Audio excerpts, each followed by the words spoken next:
My dear friends, in the holy name of Jesus, may the peace of Christ come upon you and your families.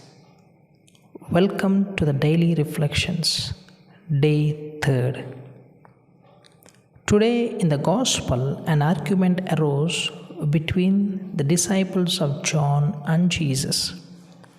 Argument regarding fasting and feasting. Gospel of Matthew chapter 9 verses 14. The disciples of John came to Jesus saying, "Why do we and the Pharisees fast often, but your disciples do not fast?"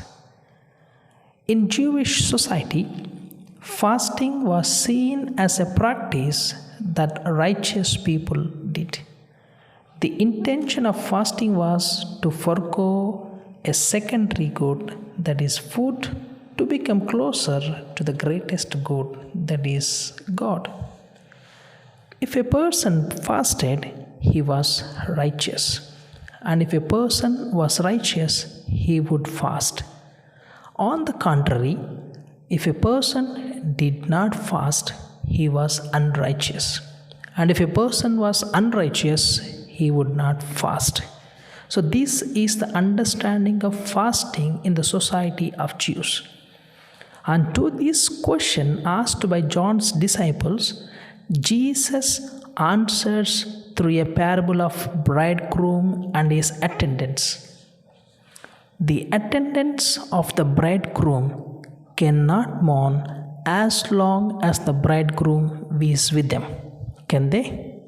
The answer to the question is no. The friends of the bridegroom do not mourn while the bridegroom is with them. In this parable, Jesus is the bridegroom. His disciples are the attendants of the bridegroom. They are celebrating together. Therefore, they joyfully feasting with the bridegroom instead of fasting and putting on mourning faces. And Jesus says, when the bridegroom is taken away from them, and then they will fast. But it is not now, says Jesus to the disciples of John. The time will come when Jesus is taken away from them.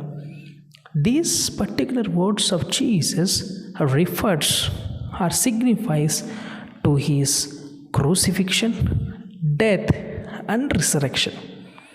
When Jesus is no longer present physically with his disciples, that is the time that his disciples will fast.